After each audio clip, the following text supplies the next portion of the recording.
asking answers, though. Like, we know this stuff isn't supposed to be happening. Why do we say things like, should they be doing this? We know the answer to that question. This is voter suppression, so I'm glad that Jasmine Crockett just said it plain. This is the Trump administration trying to steal the midterms come November. It's really just that simple. Yeah. Stop asking answers. Yeah.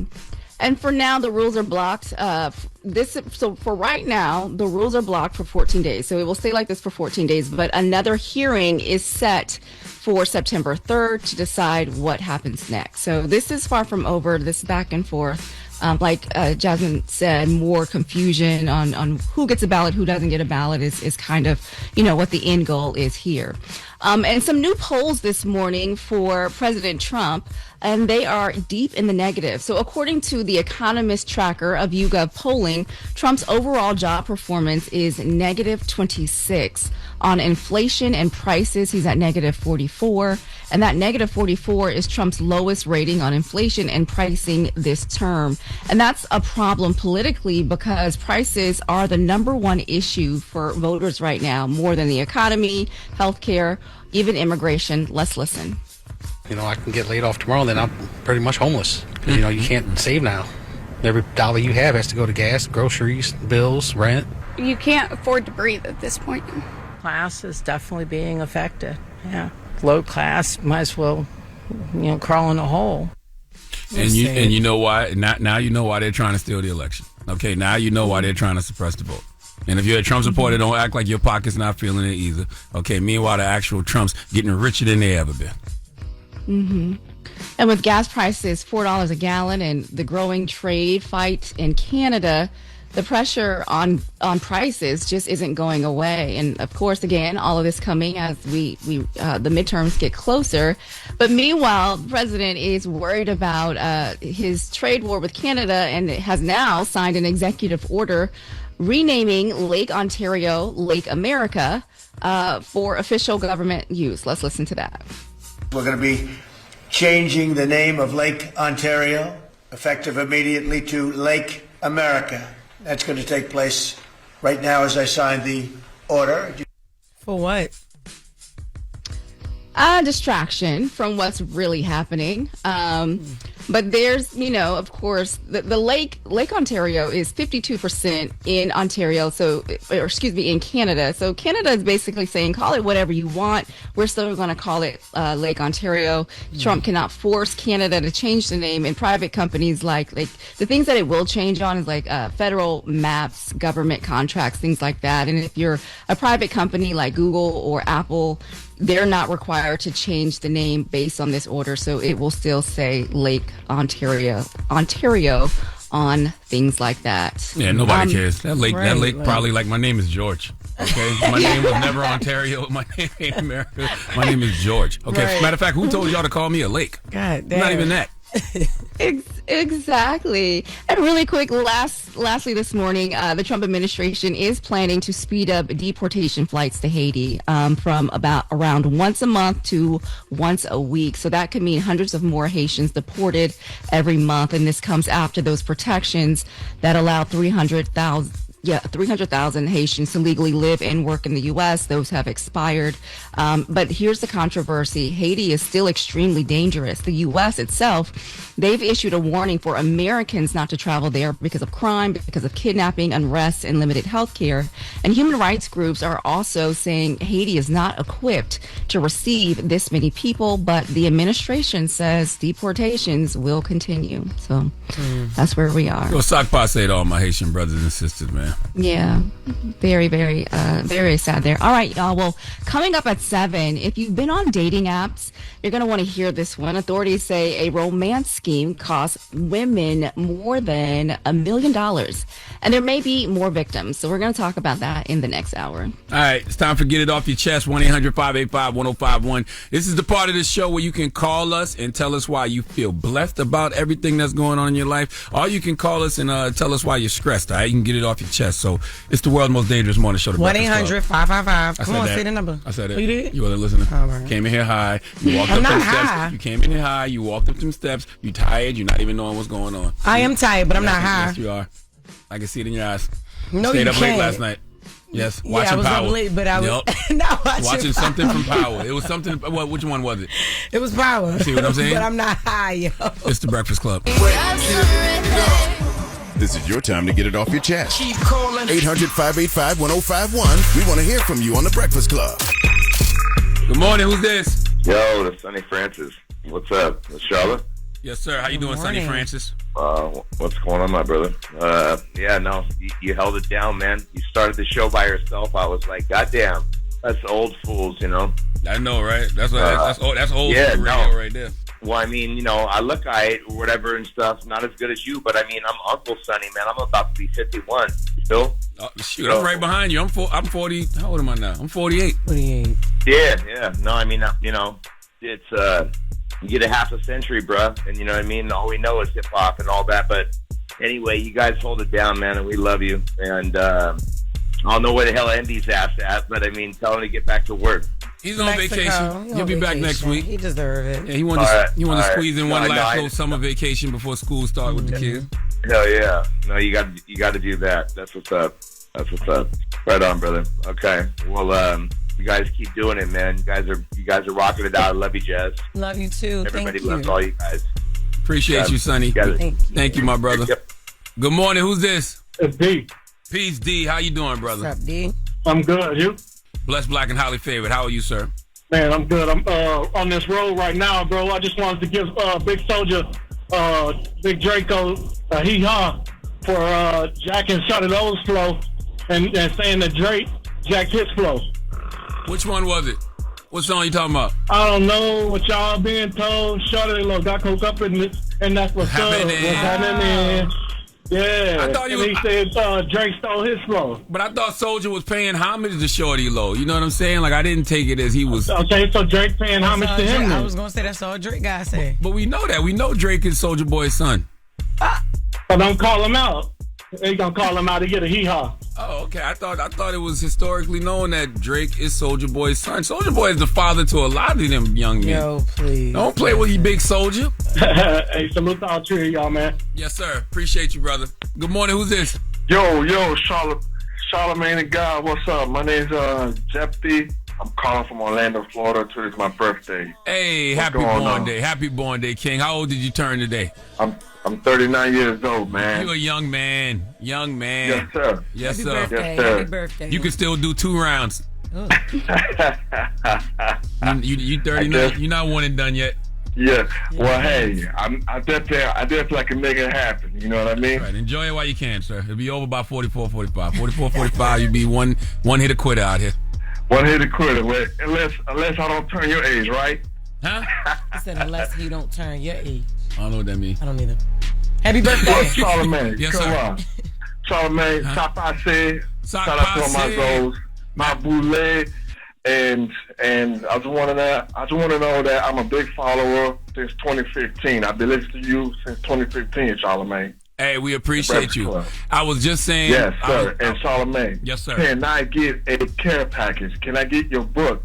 And Jess, what's happening? Can I get a book too? You know what I'm saying? It's my birthday. What's happening? You ain't even speak to me. You was all about Charlotte. Then, I say happy birthday. You ain't say thank you or nothing, brother. You know what I mean? You gotta. Hey, Charlotte, what's up, Jess? I had you in my mind. You feel me? I said, what's up, Queen? Good morning. I appreciate it. Good morning. But yes, I will send you a book. I will sign and send you a book. We Charlotte gonna put you together a whole package, and I'm gonna put my book in there. No, you know what we're gonna do? I got. What's up, Charlotte? We got Jess Hilarious and So Deaf Do We Parent. I got my new graphic novel, Illuminati, and we're gonna send you a Black Effect hat. I just got a bunch of Black Effect trucker hats. Man, I really appreciate that, man. Nah, we got you. We're gonna put you on hold. Don't keep him on hold, Eddie. Get his information. That's Get It Off Your Chest. We do that every morning. We're still doing it, actually. So 1-800-585-1051. Call up, tell us why you're stressed. Call up, tell us why you're blessed. It's the world's most dangerous morning show, The Breakfast Club. It's a new day. This is your time to get it off your chest. Wake up. Whether you're mad or blessed. It's time to get up and get something. Call up now. 800-585-1051. We want to hear from you on The Breakfast Club. Hello, who's this? Hi, my name is Candace. Good morning. Hey, Candace. Peace, Good Candace. morning. What's up, boo? Hey, boo. I'm calling in to talk about why I am blessed. Okay, I love to hear that. Period. Yes, I think that a lot of times we get full of a lot of things, distractions, and a lot of things that disturb our spirits. But honestly, I'm grateful for family. And 2020 seems like it was so far ago, but it really wasn't. And for some of us that lost loved ones, it's meaningful, the ones that we still have. That's right. So I'm grateful for family, friends, for my godsons, just to have life. You know, it's a beautiful thing to be able to breathe. That means you have another chance, another moment to do something better, you know? Absolutely. So I'm grateful. Absolutely. That's how I felt this morning when I was walking down the street. I just started breathing the air, and even though New York... sometimes you have to look up and look at the trees and be grateful that you can see the trees. Be grateful that you can touch grass. That's right. Like, we take that for granted, you know what I'm saying? And we have to be reminded, like, put our phones down and appreciate the things that we can see. Some people can't even see. I promise you that's how I felt this morning. I took a deep breath and I was like, damn, New York City stink. But there's a lot of people who don't get to smell that. Okay. There's some people that don't even get to travel. That's right. There's some people, it's just so much to it. But the point is, there's a lot more to be grateful for. And you got to focus on that. And then that gives you a reason to live more. You know? It gives you purpose. I feel like we all connected. I swear I was just thinking about earlier. Hold up, girl. Listen, hold up. Wait a minute.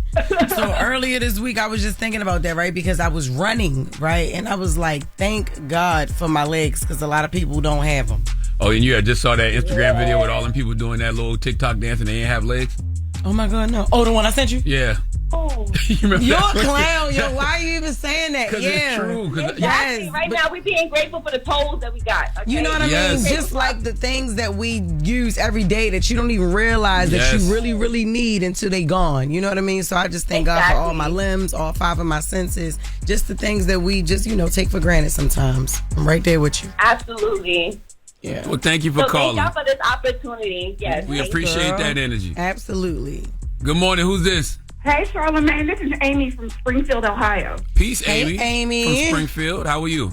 I'm great. I just wanted to call in and tell you that we do not feel that way about Haitian people in Springfield, and I think that it's getting a bad rap, thinking that we're all racist, because we're not. I'm a white woman, and I'm outraged at all this racism that's going on in our city. They've created Facebook pages, just hateful. I don't get it, but I just want America to know that we don't all feel that way. We welcome them. They never did. I lived alongside them. They walked by my house every day. They never left trash in my yard. They never caused any disturbances. It's just ridiculous. Yeah, well, President Trump and Vice President Vance, they put a lot of those rumors out there when they were saying that Haitians were eating pets in Springfield. Just weird. Yeah, that doesn't happen. That does not happen. Mm-hmm. And it's sad because these people are hiding in their houses because they're afraid to come out. And everybody needs to step up and do a little bit more to be a kinder neighbor with Donnie John in office, because it's a mess. What'd you call him? I call him Donnie John. Oh, I thought you had gave him a Haitian name just now. I was like, what? I thought you called him Don John. I was like, what? Donnie John. I just call him Donnie John. Well, thank you for calling, man. Salute to everybody in Springfield. Hey, question. Hold on. How do y'all listen to us in Springfield? On the app, or what you watching on Netflix? What you doing? 102.9 or Columbus is 106.7. Thank you very much. Okay, salute to Columbus. Salute to all them numbers you just said. Yeah, don't even try. Yeah. But thank you. Yes, 102.9 and 106.7. Yes, Bong. 102.9. All right, that was Get It Off Your Chest. We do that every morning, man. You can call up, tell people why you blessed, tell people why you stressed. We got the latest with Loren coming up, but Lauren's not here. Loren says she overslept. Yeah, that's how it happens sometimes. Look. You just was talking about watching 9 to 5 last night, right? Yes. Did you know that Jennifer Aniston is producing a modern re-imaging of that? Like, she's remaking it. We don't need it. What do you mean? We don't need it. Yeah. She's doing it for the whites. Yeah, we don't need it. I mean, we just don't need it. It's a good movie. You know what I'm saying? And it was like a satire. Yeah. And the thing about the original movie, the boss was like super sexist. Yeah. You can't even do that in 2026. I know, you know right? what I'm saying? Like, I want to see it. It was a good satire where the boss was, like a tyrant and he was sexist. Like, you got to show me that. Yeah. You know what I mean? The girls, they tried to kill. They dreamed of killing him. Mm-hmm. They thought they actually did. It's good. You got to watch it. I don't want to see. I don't like when they do remakes of stuff like that. I don't either. But the new version. Look, she got a whole plot to it. The new version places the classic themes of workplace sexism and discrimination into a modern setting, it's going to be even more thrilling than it's going to be too woke. Hey, I don't want that. I like the 80s was a different time. Yeah, everybody got time for that little pinches of wokeness they're going to put down. I don't want to see that. I don't want to see it. Keep classics. Right. Ariana Grande, Sydney Sweeney, and Zendaya for the lead roles. But no official casting decisions have been locked in. But that's who Jennifer is looking at. And hell no. That's no. I can feel the corporate sponsorships all over that. No. Anyway, the latest with Loren will be next if Loren gets here. If not, we'll figure it out. We'll figure it out. What you want to know? The latest with Loren LoRosa. Because you particularly are bringing the energy to mainstream radio, the black radio. Sources trusted. Did you hear that exclusive? Loren. I'm the homegirl that knows a little bit about everything and everything.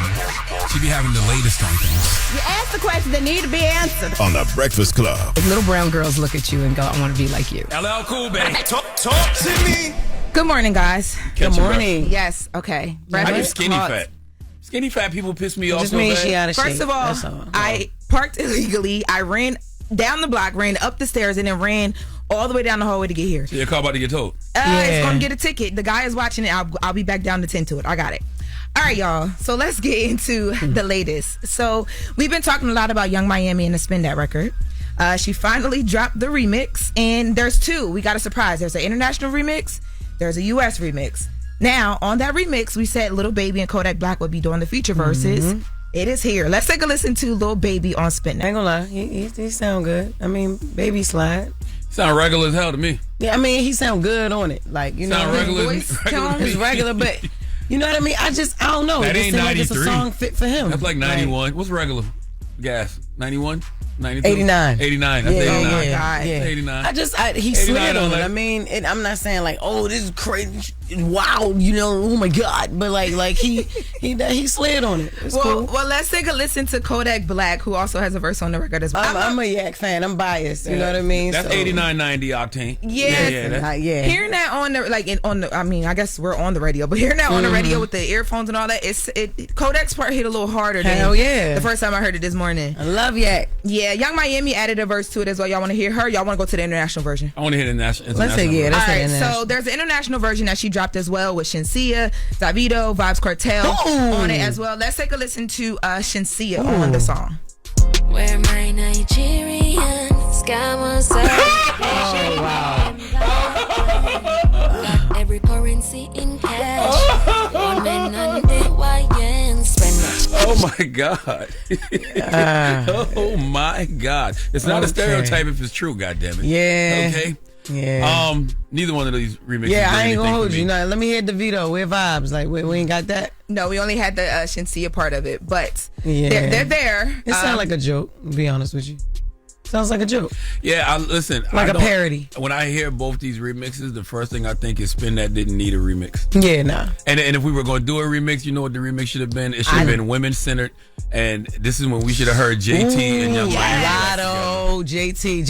Listen, because JT would have been in that bag. I could have took the City Girls, Spin That remix. Because she a former scammer. 100%. Because if we talking about the new Asia girlies who was talking to the girls about spinning that, it was the City Girls. I literally said that yesterday. Yeah, it should that would have been been JT fire, and Lotto. man. I wish. I love Young Miami. Y'all know that. But both these remixes are just regular. Yeah. Spin That is a great record. Like It is. Like it's almost like, okay, all right, let's end the summer, man. Yeah. Like, Which one would you rather listen to? The American remix or the international remix? Neither one. I listen for Kodak. I like that. I like the one with Baby and Yak. Because if she'd have gave us if we'd have got a City Girls remix with JT, it's almost like Groundhog Day. Extend the summer. Extend the summer. Because I feel like JT would have gotten her bag, like, you know, like that's what I used to do. So this is my ish. You know what I mean? Like I can speak to the other side of it. Like the kids go back to school on the first, so here in the tri-state area. Summer's over. And summer's over. But what I'm saying is they could have been talking about boosting the school clothes for the people in the hood who ain't got it. You know what I mean? JT would have been the one for that remix. All that. City Girls remix would have been fire. Woo! Yeah. Well, I'm gonna do a remix to it, y'all. I mean, I know y'all want to hear me. I mean, I'm gonna go ahead. I'm gonna spit something. What we got next, You Lauren? should get back in the booth. Lauren, what we got next?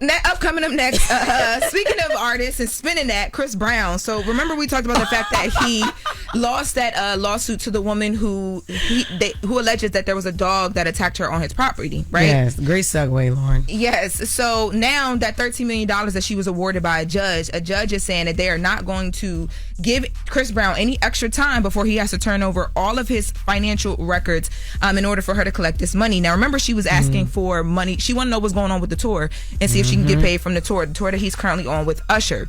So, according to a judge, they're saying that he has now no extra time and that he has to provide everything he's making for the concert, all of his appearance fees that he's pulling in, all of the merchandise sales, even the YouTube revenue that he is making. So we're about to...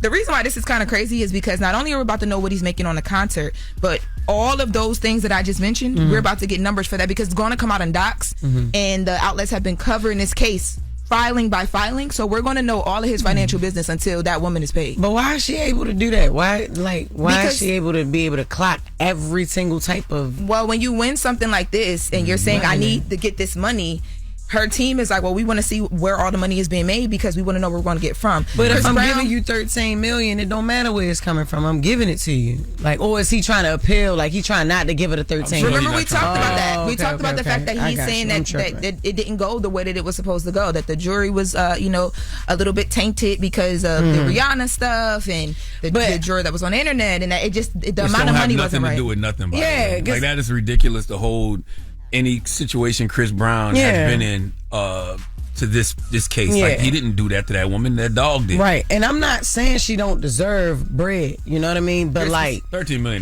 million is nuts. And then for them to be talking about, we want to see everything you making from the meet and greet, everything you making from this, that, and the other.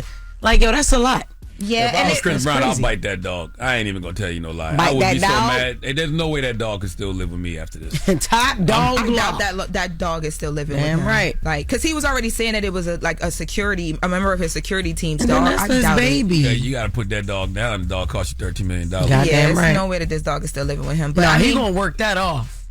I mean, okay, yes. You put the dog down and sell it for parts. Yeah, I thought you meant Chris Brown. It's some. Yeah, you're right. Yeah. Y'all, I know exactly what you was about to say too, and I'm glad you stopped. You don't know what she was about to say. I did know what she was about to say. Could you shut up, Loren Just LoRosa? here, come on, growth. I'm proud of you, girl. Yes, thank you. All right, that was the latest for the hour. And in the next latest, we will be getting into, speaking of touring and conversation, Miss Gladys Knight is saying she's taking a step back from the stage, and we're going to tell you guys exactly what's happening. All right. When we come back, we got front page news with Mimi Brown. It's The Breakfast Club. Yes, it's the world's most dangerous morning show, The Breakfast Club. DJ Envy, Jess Hilarious, Charlamagne the God. That was the Spin That remix from Young Miami. Featuring Lil Baby and Kodak Black. Yes. Very regular, okay? It's time for someone to be over now. Right? Hey, yo. Right? Very regular remix, okay? I wanted... The JT City Girls remix would have really, really, really been the Yes, and if you really would want to put the cherry on the top, Cardi and JT would have been cool. We know that's not happening, but Cardi and JT would have been cool on there. Okay. Well, it's time for front page news. Mimi Brown. Good morning, Mimi.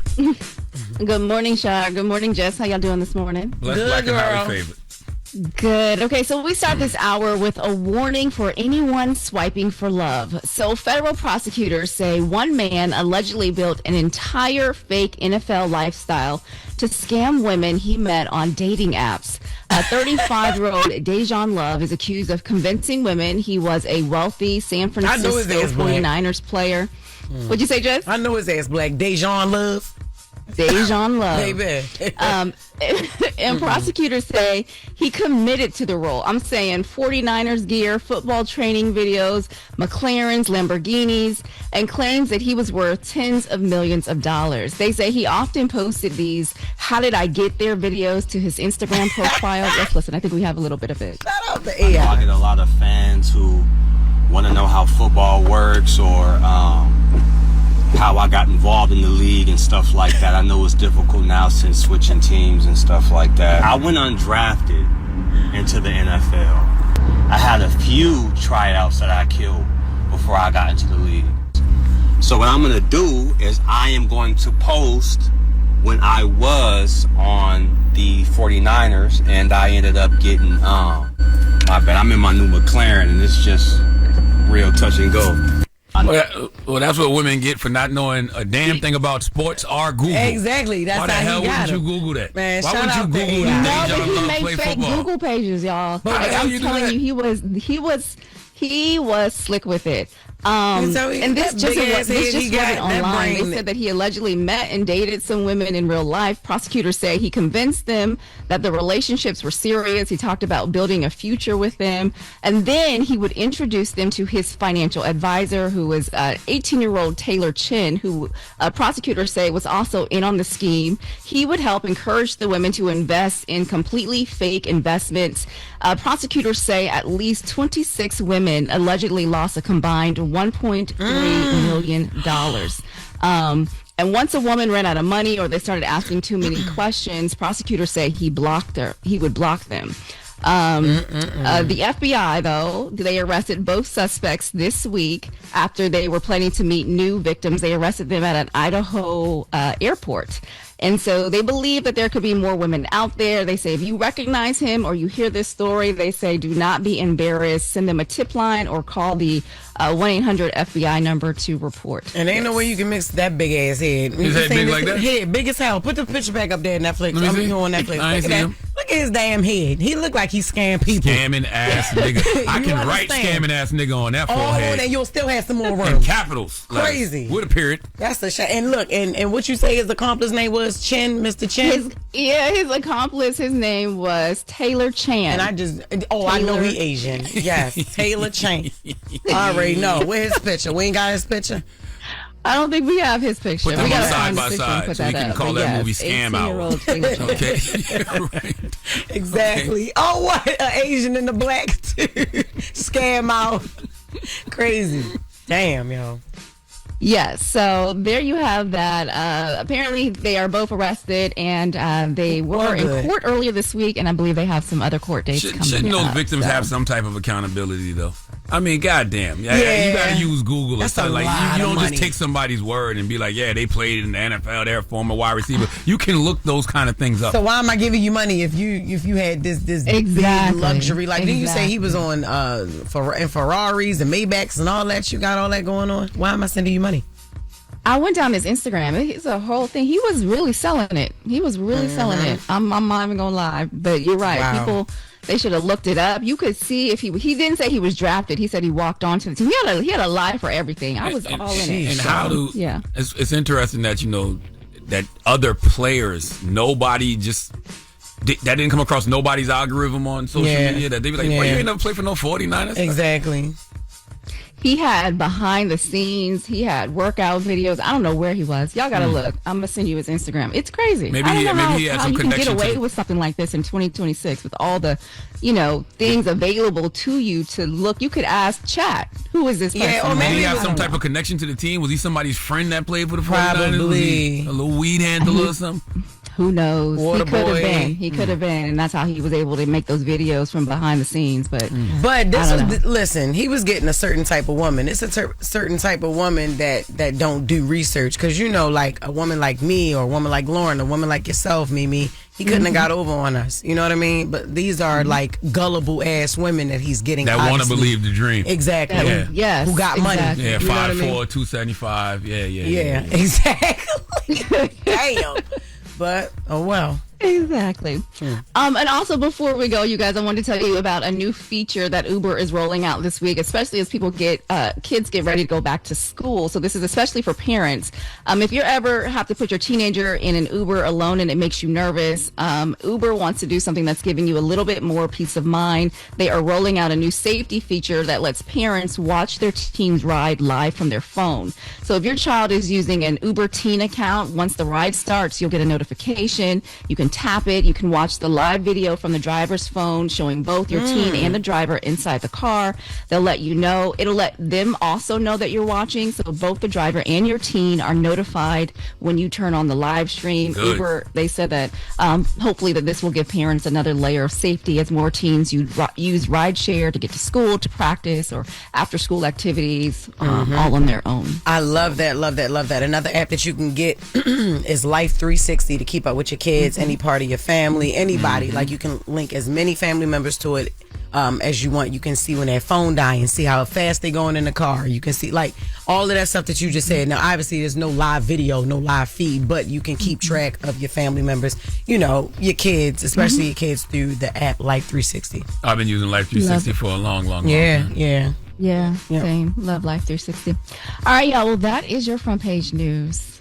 Thank you, Mimi Brown. Make sure you subscribe to Mimi Brown's podcast, the Front Page News Podcast on the Black Effect iHeartRadio Podcast Network. And coming up next, we have our guy, Mojo Brookzz. Okay, Mojo Brookzz will be joining the Breakfast Club. He is on the Out of Pocket Comedy Tour, and he's got an upcoming comedy special, and he's doing the New York Comedy Festival with you, right, Jess, in November? Yep. Yeah, so we'll be talking to Mojo about that and a whole lot more when we come back. It's the Breakfast Club. Oh, shoot, I forgot about Donkey of the Day. Donkey of the Day is the people's donkey. So you can call us right now, 1-800-585-1051, and you can give somebody the credit they deserve for being stupid this morning. And if you was listening, you heard one of the callers say, you know, don't confuse slander the Breakfast Club with Donkey of the Day, okay? You can call up here and get in our ass anytime. Pause. Okay? Give Donkey of the Day to somebody who actually deserves it. It's the Breakfast Club. Yes, it's the world's most dangerous morning show, the Breakfast Club. DJ Envy, Jess Hilarious, Charlamagne the God. Envy is on vacation, but Loren LoRosa is here, and we got a special guest. He's on the Out of Pocket Comedy Tour, Mr. Mojo Brookzz. What's up? Good morning, Mojo. Good morning. How you doing, Jess? Mojo getting money. I can see it. I can smell it with money. Few dollars happening. You see what I'm You saying? such a bird. You could smell it with money. I'm telling But you. when somebody smell your money, you in denial. But he don't be wearing nothing, no cologne, no nothing. He just be like out the shower, I ain't clothes. got nothing. Shout out to Mojo. No, nothing. Just I wash. Okay, I'm about to say. I wash. It's like the old school doll, though, like the white bar that don't really smell like Old much. Spice, I do cologne. Okay. Yeah, they just talking. Okay. No, he getting money. Yeah, He is. How are you, Mojo? I'm blessed, man. I can't complain, man. Happy to be here. No, we watched you come up through social media. Now you out here selling out theaters and arenas. Like, when did you realize like you don't have just followers anymore? You got actual fans that want to pay for a ticket. Man, when they started buying the tickets like 6-7 months in advance. Nice. You know, I was talking to my agent, and this was maybe about 3 years ago, and he was like, yeah, man, if we could start getting them, you know, to buy early, you know, because you selling out, you know, I was selling out maybe like the day before, the week of, and stuff like that.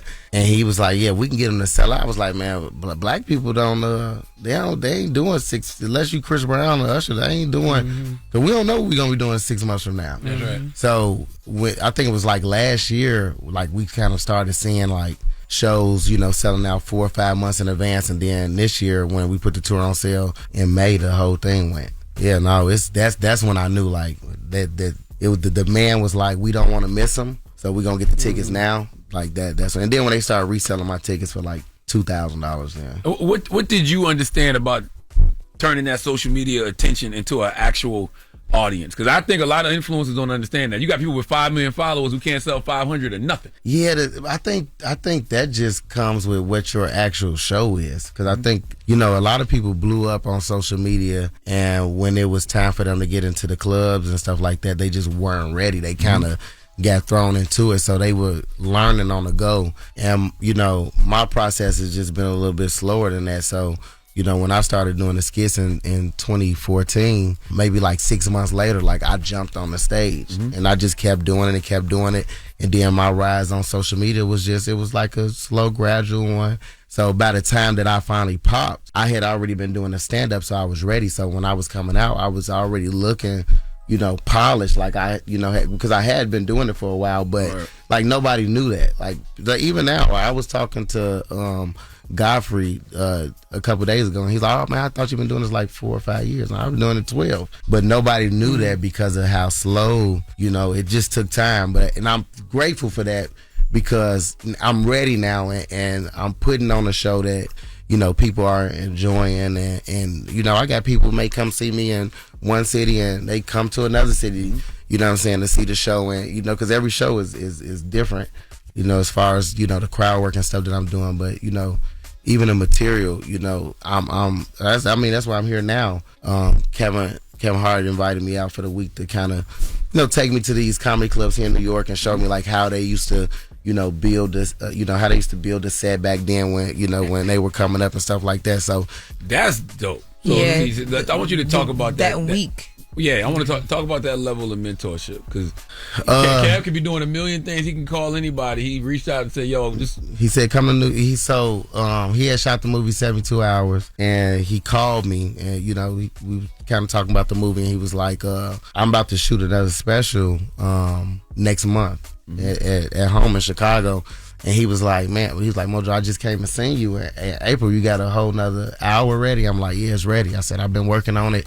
I've been in the clubs all summer. I said, we're going into the theaters and the arenas in the fall. I'm ready.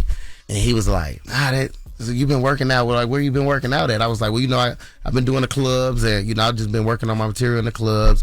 I was like, what my thing is if I got 8 shows in a weekend or 9, my goal is to at least from each show come out with a new 5 minutes. So, by the end of the weekend, I got 45 minutes of material that, Smart. I can go and pick from and say, okay, what do I want to do with this? And then the next week, I build on what I like and keep going from there. Kev say that's not how you do it. You know what I'm saying? He's like, it's just not how you do it because although you throwing new stuff out there, you still kind of reliant on, material that that's going to work to kind of make sure you still putting on a good show for these people that paid to come and see you because you don't know how the new stuff is going. You don't know how it's going to go. If you're lucky, it's going to hit the first time you do it and you're able to build off of it. So he was like, man, you need to come to New York. He said, I'm going to be out there shooting a movie for a couple months. He was like, come to New York and we just going to work out. He's like, I'm going to show you what it's like to build a set from an empty canvas. And, it's been comedy boot camp. Like, we've been out. We was out last night till like 2:30 in the morning. Damn. Wow. Doing jokes. And I had put up a pop-up show at the Brooklyn Improv last night. We sent it out to the email list. It sold out in 2 minutes. And, I did my, I went up there. We locked everybody's phones. And this is just stuff that I seen him do Monday and Tuesday. So I was like, Wednesday, I'm going to put up my own show. We're going to lock the phones up. I'm going to go in there, and I'm just going to be vulnerable. And the biggest thing that he been talking about is like, bro, if you bomb, it's okay. And I think, and it's hard to understand that because how bombing is so frowned upon in the community of comedy. But, you got to do it. Like, you got to go out there with nothing and, with this blank canvas and just go out there and just talk. And that's kind of what he's been teaching me. So we did the pop-up show and I went up and then Kev came down there and then I brought him out, as a surprise guest. And then, he's working on his material. So just in real time, watching someone like him have nothing. Like I seen him go up there like, I these are the thoughts that I want to go up there with.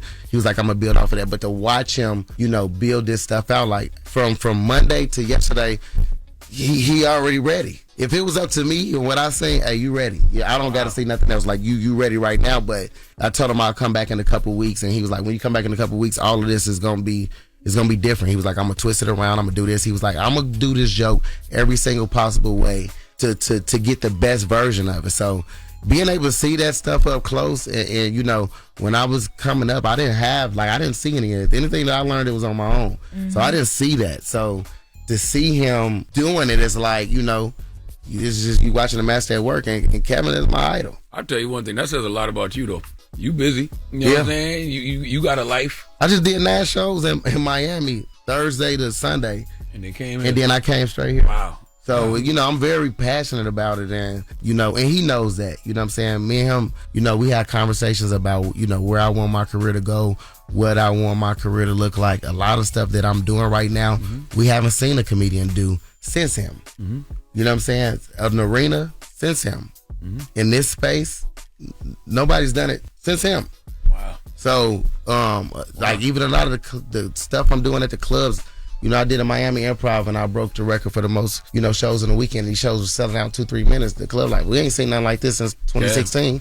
Kevin Hart. Kev used to do it, Yeah, so. See him do it. Yes. Especially here in New York at Caroline. It's crazy. Yeah. So, just having those conversations with him and him, I think he's putting the time in because he sees that I'm actually serious about it, and it's just like it's not a money grab for me. You're in Tyler Perry's Miss Governor on Netflix. How is that different from like actually acting in a a scripted series versus doing improv? I mean, you know how Wildin' Out was. Yeah. So, but it's not, acting on there, I think the only difference is just that you just waiting all day. Like, you would be waiting all day to shoot one scene. Hurry up and wait. Yeah, you just waiting all day. And I think that was the only thing that it took for me to get adjusted to. And then it's just like, you know what happened? Like, it just happened so fast. Like, you do the audition, they negotiate the deal, you get the role.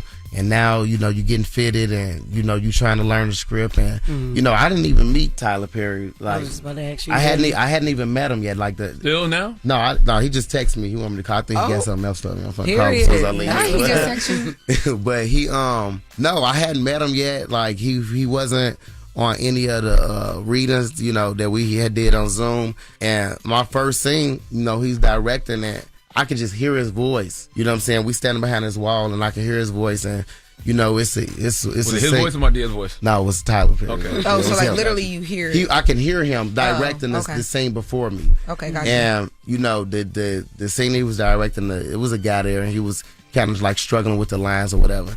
And Tyler put everybody out the room. He's like, everybody get out. Everybody get out. And, we kind of behind this wall, and we can hear him. And he telling the guy, he's like, listen, it's just me and you in here now. You know what I'm saying? Nobody's watching. Just read it. Read it how it is on the script. But just seeing him do that to make, the actors on set comfortable. Because obviously he's saying, okay, he's not comfortable. And I don't know if it's because it's people in here, so let me put everybody out and see how that is. But I'm in the back like, man, let me get my script, make sure I know my lines, because I don't want him to have to put everybody out when it's my turn. So we walk out, and he just sitting there, and he just like, okay, let's do it. Right. Then he look at my suit, because I had all them crazy suits on. He was like, what's this suit?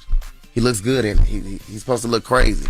So I'm like, Mr. Perry, with all due respect, I'm gonna look good in anything I put on. And with a straight face, he was like, yeah, I don't care. We need another suit. Somebody with another suit. But just working with him and just seeing, it's real fast there though. Like, it ain't no, you shoot a scene, ain't no, let me see how that look. No. All right, we moving on to the next thing. Like, it's really fast. So if you wanted a chance to say like your line again or whatever, it ain't none of that. You're going to get 2 times. And that's unless he like, oh, we need to do that again. Ain't no looking back at it. Like, it is what, like some of that stuff, I didn't see it. Right. Until I turn on Netflix and I watch it. I didn't see how I look. So it was like, it was scenes where I was like, we got done. I was like, damn, what was I doing with my hands? I don't know what I was doing with my hands. And, then you see it and you're like, okay, you was cool. But no, he's not staying on anything all day long. Like, it's all right, we got everything we need. Okay, we moving on. And you used to work at Best Buy, right? I think I saw I did security. I used to security. Yeah, so I was head of security at a Best Buy distribution center. What the hell does that even mean? So, where they keep all the washers and dryers and PlayStations, like where the warehouse where they keep all the stuff at before they ship them out to the store. I was head of security over the building. But you was like the plug too, though, because you could be. I know you was giving away free stuff. Tell the truth. No, I wasn't. I was Most not. people be doing that. That's why I wasn't. My dad hit me one day. Was like, they got dryers in there. Hey, we not doing that. we not doing it. You're not gonna get me locked up, man. We not doing that. We not doing that. But you knew how to do it though, if you wanted to. If I wanted to get a dryer out of there, I did know how to do that. I did anything, but we wasn't doing that, man. I wasn't going to jail for no dryer, man. You was trying to go to the police academy at one point too. I was almost there. I did everything. I had took the polygraph test. I had took the physical exam. I had took the written exam. I had did all of it, and then it was like Chicago, because it was the Chicago Police Department. They it's like they just forgot about me. Like, when it's time for the next step, I didn't hear nothing. Yeah. And then, my daughter was born. I kind of really started taking stand-up serious. I was going to open mics like every single night. Like some of the same stuff Kevin got me doing right now. And it's crazy because being here is like reminding me of that time. And I forgot about it. Like, I forgot that work that I put in, really, it meant something. That I hadn't heard from the department. And then, like, at the end of 2017, like, I started going viral. Like 2018 went past, and then 2019. And by this time, now I'm making money. Now I'm making like $50,000, $60,000 a month on Facebook. And then they hit me up and they was like, yo, are you still interested in coming to the police department? I'm like, no. I'm on just pushing buttons on my phone and I'm making $50,000, $60,000 a month. It was more than what they was offering. I think they was offering like $75,000 a year. So how'd you get into comedy from Best Buy and? Well, here's the thing. So before I was doing comedy, I was a party promoter. So, and then I used to host a party, so I would always be on the mic. And that makes sense for your crowd work. Your slick talk, like it. Real quick. Yeah, so it's like, I would get on the mic and, talk a little stuff. And, we would throw all these parties and we would like book certain, celebrities to come out and stuff like that. I had a really successful party promoting career. You was an event curator. Yeah. I was really doing it. Yeah, I was putting it together. Yeah. And how long you did it? I started party promoting like 2010. I stopped when I started doing comedy, so about 4 years. Okay. Yeah, but the thing is, in that business, it's like, where we was throwing the parties, that we was throwing them like outside Chicago in the suburbs, and fights and stuff would happen, and the suburbs only gonna allow so much of it to happen, but before they just started shutting everything down. So they just took all the places that we would go to put these events, and we just couldn't do them anymore. Comedy wise though, my family and the people I grew up with was always like, bro, you funny, man. You should try comedy. And in 2013, before my sister passed away, that was like, she asked me, like, I think you should try that. And maybe about 6 months after she passed, that's when I just started making sketches. I started making skits, and then a few months after that, I started, doing stand-up. She told you that you should try it before she passed? 2 days before she passed. She was like, I want you to do something. She's like, you should try comedy. You must have always been making high. Yeah. And we was together. You don't believe me? Not really. That sounds too good to be true. That's one of them ones like, all right, Mojo. I wouldn't make it up. No, I don't think you would. No, I wouldn't make that up. No. Like, if we could ask her. Man, shut up. That's so crazy. So crazy. Was there any moment that you didn't want to do stand-up? Was there ever a moment where you were like, you know what, done with or were you just always funny from the jump? No, stand-up, I kind of like, from the very first time that I did it, I was like, oh, I liked it. What I didn't want to do, what I was like, was wilding out. You didn't want to do it? Man, when I never wanted to do it. Like, why? Even like, I enjoyed watching it, but I was like, I think it was because I was afraid of not doing well on the show. I was afraid of that, so I used to come up with these excuses like, oh, that's not my style. That's not my thing. I don't want to do that. And then when Nick hit me, it was like, you want to do it? And I'm like, yeah, like, because I feel like, yeah, you should have. Say no. Can't say no. And then when I got there, how those, how them. The workshops and everything. Them workshops also, them workshops, they telling you.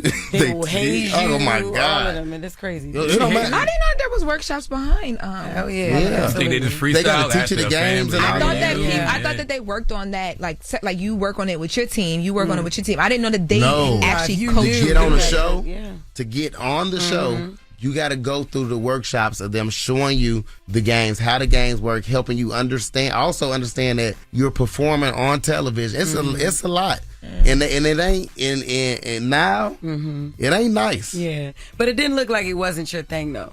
It didn't, because once I got there and I'm hanging out with Chico Bean and DC on Fly and Carlos. And I'm looking at them doing it, and I'm like, okay. I was so worried about winning the game. Yeah. And I was like, no, this is what I do. Like, we just gotta have fun with it. Like, it ain't even about winning. That's it. A lot of people overthink it. You know what I want to ask you, Mojo? People give you flack sometimes for doing crowd work. They act like people who do crowd work aren't real comics, and you don't have real material. What do you say to that? Come to a show. I'm not selling out an arena because I don't have any material. It's only so much crowd work you can do in an arena, if any. You know what I'm saying? You got this big old spaces, people way up at the top. It's not intimate to them. Like, they don't want to hear you just talk to them all night. Like, so, it's just, my thing is, what I don't understand is that if a comedian is on stage 60 minutes, and I mean, there's some comedians that do it, that just go up there and just wing it and stuff like that. But I would just say, come to a show. The people who say that haven't been to see me. They just see the social media clip. I did the We Don't Ones tour with Mike Epps. I wasn't doing crowd work. Now what? Go look at the reviews on that tour and see what the people were saying about me. Like, it's not just that, but I think crowd work is something that everybody can't do. Right. It is it's something like everybody can't do. Jess is great at crowd work. Thank you. Well, she's quick on her feet. Great at crowd work. Thank you. Jess is great, but that don't mean she don't got material. You got to go to a show. Word up. We show you what we want you to see. I'm not about to post my set that I may want to put this special. Thank you for saying that. I may want to make this a special. Like why would I put it on the internet? Right. It's dumb. It's like me showing you the crowd work clips is me showing you, yo, I'm funny. The people are having a good time. We laughing. It's a good. Come and see. It's a good time. It's more to this than that. And people just here's the thing. Anytime you go to another level, they're gonna move the goalposts. They're gonna say, oh well, he's doing that because of this, or well now it's this, or oh he's a social media comment. They're gonna keep moving goalposts. And I'm gonna keep moving over with them, and then I'm gonna, you know what I'm saying? Like, it's. I hate that. And it's a stigma put on crowd work too, because actually, it is a stigma. People see you got certain comedians that go and plant people in the audience. I can tell that's not what you did. Yes. You know what I mean? Like you can visibly tell a comedian who he might be up there, somebody might yell something out, and then you just start with them. Yeah. You know what I mean? Versus you can tell when it's teed up. You can tell. I done seen some clips where I'm like, and those are the people that give the crowd workers online a bad name. It's like everybody don't do that. Everybody don't have to do that. Don't have to do it because it's honestly, I tell people all the time, like just the average person has something interesting about them. Yeah, it's just asking the right questions. You know what I'm saying? And then when we on stage, a lot of times what's actually coming out our mouth is not even what's going through our mind. You know what I'm saying? Like we observe in the room. Like I did one show in Dallas, and the whole show I really didn't do too much crowd work. When I got to the end, I seen these two dudes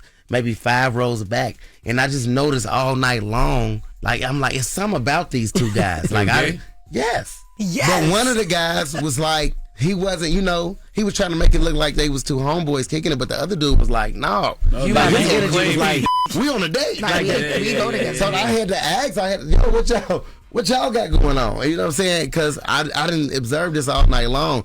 And as soon as I said something, the dude that was trying to make it look like it was cool, he put his hand on his head and put his head down like, damn, they caught us. So you just outed people? No, I didn't out them. They came to the concert. But see, it was the guy, the one who gave it away was the guy who was acting like he was the homeboy. Yeah, it's like, he gave it away. Right, he gave it away. If he would have just been like, we on a date now, it wouldn't have looked. It looked suspicious to me. Like, what's going on? So you think gay people look suspicious? No, see, now you on some.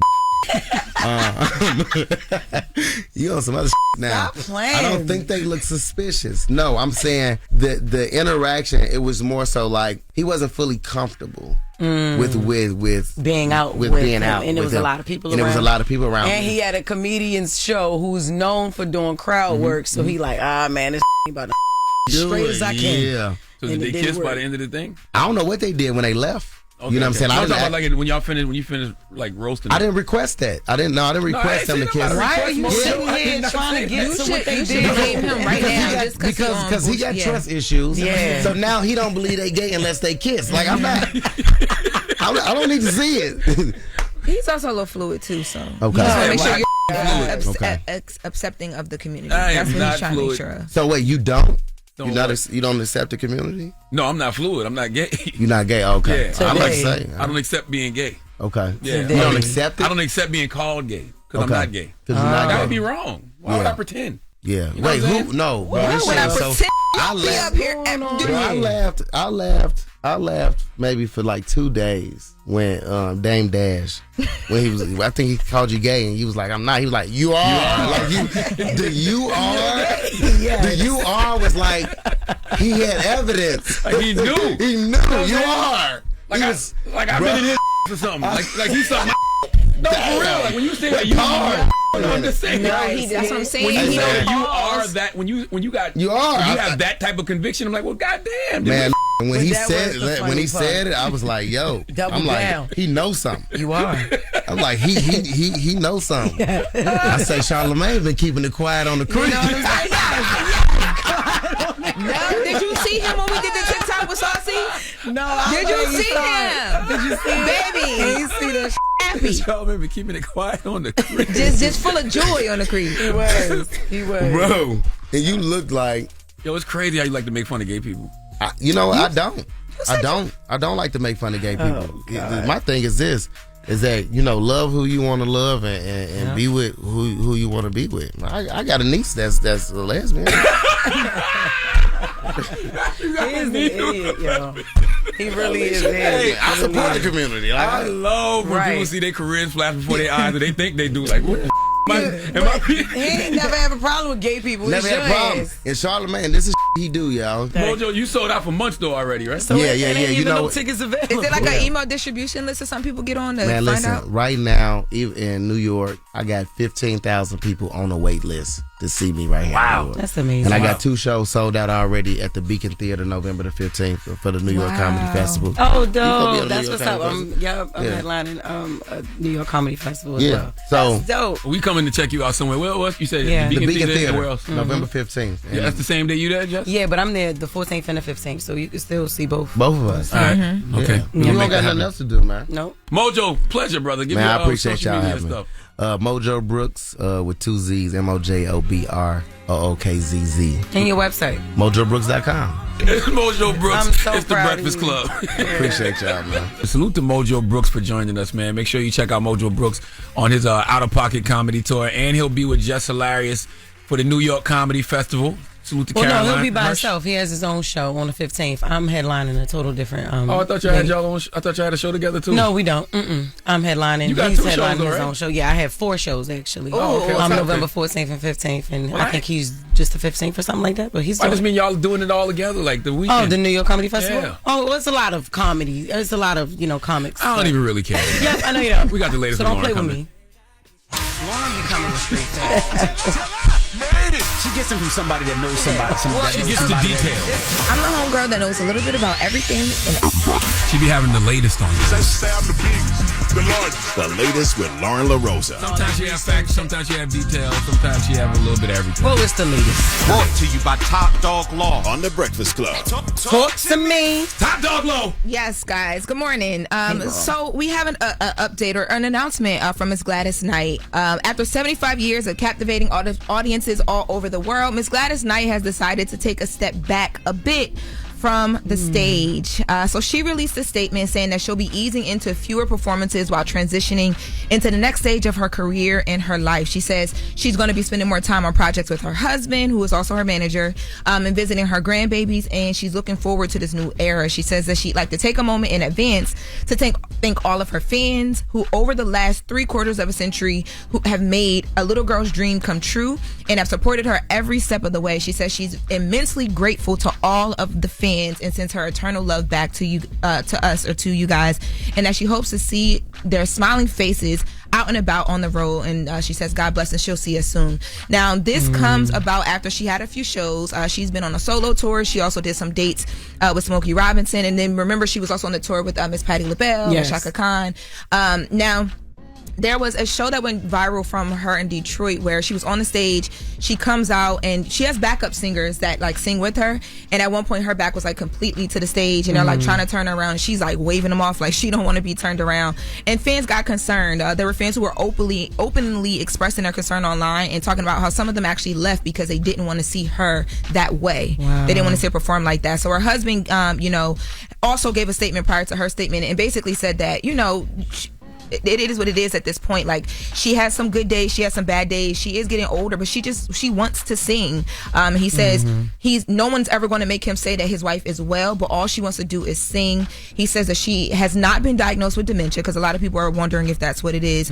But they are going to be evaluating her condition, just making sure she's good moving forward. But he also did talk about building potentially like a facility near their home where they're going to kind of like relax a bit so that if she wants to sing, she can be able to do that. But Miss Gladys Knight has been doing this and doing it well for some years. She's 82 years old, so you know what I mean? Yeah, salute to the icon Gladys Knight. I personally don't like to see 82-year-old humans on the stage working that hard. Gladys Knight, as far as we know, doesn't need the money. So usually when you see people working like that, they probably still need the money. Or, it's usually because they still just want to. They want to, yeah. She feel like she still got it. But nobody wants to tell them no. And even if you try, they don't want to listen to you. That's right. Or they have people who need money and they're pushing them to get out on the stage. Right. Yeah, and there has been some of that conversation in her story. Well, not in her story, but like people assuming that is what is happening around her as well too. But no, she wants to be out there. According to her husband, she wants to. But I mean, I don't know. I know with my grandmother, you can't tell her what she don't. I just try to talk to her about moving. She don't want to even leave her house. Sometimes, that's man, them older black folk, they get like that. They in their ways. They like, no, I'm gonna do what I want to do. Shoot, if I'm on my way out anyway, that's how my grandmother used to talk all the time. I'm gonna do what I want to do until she went on here to glory. And you'd be shocked when they stop doing the things that are routine to them. That's when they feel like they start to die. Yes, my grandma tells me that all the time. Yeah. Like they have to keep moving. Sending her some love, and she's earned the right to relax and enjoy her grandbaby. So she's earned the right to do whatever the hell she wants to do. Drop her the bombs for Gladys Knight. Well, in other news, yesterday it was announced that Andre 3000 will be a part of a new Scooby-Doo live action series. Hey! Yeah, so he's officially been cast in Netflix's Scooby-Doo Origin series. So this is going to arrive globally on Netflix in 2027. It's live action? Yes, it's live action. This is not the first live action series they did. Hold on, I could get... He's not playing the dog. I don't know which character he's playing yet. Chris Brown Dog looking for work. He need to go out there and earn some goddamn money. So Chris Brown Dog need to get out there and get a goddamn job so he can help his daddy pay that goddamn bill. Yeah, you gotta do some what is it? Community service. Y'all are crazy. But yeah, so Andre 3000, Big Boy, Killer Mike, Sleepy Brown, they contributed a song to the 2002 Scooby-Doo soundtrack called A Land of a Million Drums, which was really popular, and it peaked at number 46 on UK charts, but now Andre 3000 is officially a part of the series as an actor. I don't know his character. That was not in any of the reports that I saw, but I do know that he's going to be a part of it. So, I'm not going to front. Andre 3000 does give Scooby-Doo villain. I can see him playing a Scooby-Doo villain. He's so sweet. Yeah. I mean, he's acting. Or the Black Shaggy. Let's just not play around with it. Well, Shaggy is going to be played by Tanner Hagen. Already sounds right. But no, I'm saying like Andre 3000 could be like, especially remember in the Hey Ya video? Okay. He gives like he could be a Shaggy, like a black, funky Shaggy. He could be old Iron Face. He could be the ghost of Captain. What was Captain Cutler's name? He could be Professor, huh? Oh yeah. Andre could give off a ill Scooby-Doo villain now. Yeah, it's very fitting for him. The film is just very fitting. I think so too. The Woodsman would be another good character he could play. The Woodsman? Y'all don't remember the Scooby-Doo villains? I don't remember the Woodsman. I remember the other ones. You see all these villains off the top of your head. I don't remember the Woodsman, though. I was born in 1978. We watched Scooby-Doo too, but I remember he was a slave. Off the top of the head. Remember, he was a slave girl. He remembered everything. He didn't get in the time. He didn't watch it. All right, y'all. Well, that was the latest for the hour. It's brought to you guys by Top Dog Law, who has won over $1 billion for their clients. So if you guys get in an accident, call Top Dog Law. Their bark is their bite. Speaking of barks, bites, dogs, Scooby-Doo. Arf! Girl, Top Dog Law, the world does not revolve around Top Dog Law, okay? All right, you done gave him a shout out. Speaking of. I ain't never heard Scooby-Doo bark, No, he was like he did like this. Right. Yeah, damn. But no, he never bugged. Yeah, he never had to. I love it when you be like, is that Geechee? Huh? Oh no, when he be like, I don't know, because your accent changes a bit. I ain't know. See, I ain't. Shut up, stupid. Oh my God. Listen, 4 after the hour is the People's Donkey. You can call us right now, 1-800-585-1051, and you, the people, can give somebody the credit they deserve for being stupid. Okay? It's the world's most dangerous morning show, The Breakfast Club.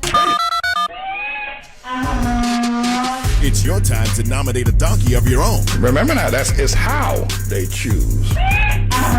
Call in now, 800-585-1051. Donkey of the day for Friday, August 28th is the People's Donkey. This is the part of the show where we allow you on Fridays to call in and give somebody the credit they deserve for being stupid. You can give somebody the biggest hee-haw. So, good morning. Who's this? This is Tony. Good morning. Tony, who you want to get the biggest hee-haw to, Tony? I want to give the biggest hee-haw to those folks in the state of South Carolina, your home state, that drive down the street and put their emergency flashes on in inclement weather. And the law clearly states that you don't do it. Backing up traffic, they act like they don't know how to drive. Why are they putting their hazard lights on? To let you know that they're going slow? Well, I don't know why they put them on. It's against the law. But they do it and back the traffic up. Blind you, all kinds of stuff over there. They just don't know how to drive. They don't know the rules. Okay. And it done got so bad that the commercial drivers are doing it now. Damn. All right. Well, thank you for calling, my brother.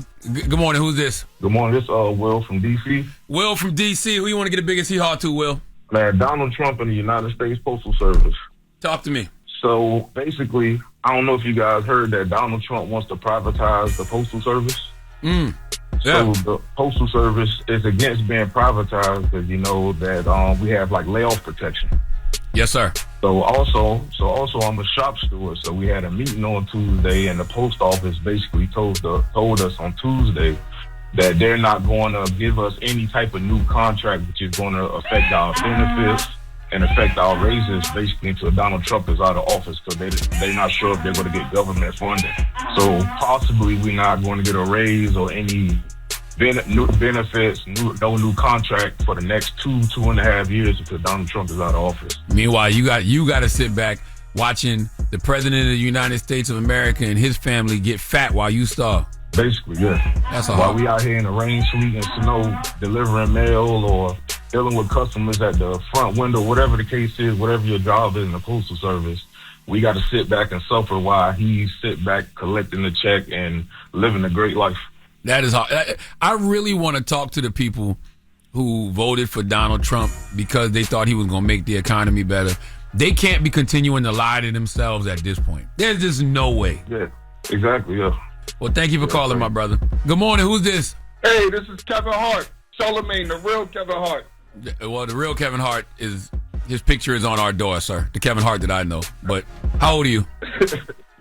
I'm 52. 2 weeks ago, I turned 52. Damn, you know what? You might, if you got here before the Kev that we know, so you might be the real Kevin Hart. That's exactly what I'm talking about. That's right. This morning, I want to give Jess Don't Get It Day. Who, Jess Hilarious? Yup. She's not in here to defend herself, but go ahead. Carry on. The floor is yours. So 2 weeks ago when I called in, I gave her my website address. And so she typed it in, and at the end, she said, it's not a real website. And so when she first started, Jess, when you first started, Charlamagne was grinding you up for not being able to read. That never happened. And I had your back. I had your back. So what am I getting? What am I getting donkey for again? Because what? Because you went to my website 2 weeks ago, and at the end you said it's not a real website. Okay. What's the name of your website? And why would I say that? Because what? I must have typed it in, and it wasn't a real website. So now give it to me again. No. I think you misspelled it, Jess. What is the website? To say that. Okay. What is it? No. Don't hate to say it. Just give me the website. Friends, plural, turned, past tense, family. Friends turned family. Friends. What's the second word? Turned. You said friends? Spell it. Yeah, no. Friends turned family. You don't know how to spell friends? Like, I don't think you know how to spell nothing. I was asking to spell it. Friends turned family. Yes. FriendsTurnedFamily.com. What word do you need help spelling with this in this? That's not even what it's hit now, but I'm just saying I don't even think he gave me that website. It had to be something else. I must have thought he said something else. Ain't no way he spelled it and I typed it and it was wrong. He said friends, so I thought he meant friends twice. So I typed it in and that didn't come up. Right. And you was about to say it's not a real website too. That's very true. I thought you said friends twice. He is crazy. I see it now. I typed in friends turned family and nothing came up. Yeah, he must not have spelled it the last time. That's why I ain't trying to come at you. I didn't spell it the last time. But look, Jess, I will take back your donkey today if you tell the listeners that it's a real website. Yo, it is a real website, bro. FTF. Yes. FTF. FriendsTurnedFamily.com. What's it about, brother? So it's about friendships that have turned into like family ships.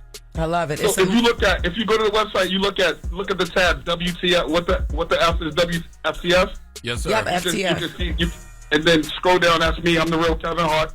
Oh, yeah, I do remember. Okay. It's a movement and a lifestyle built around the idea that some of the strongest families are the ones we choose. I love that, by the way, my brother. I love that. Because I agree with that wholeheartedly.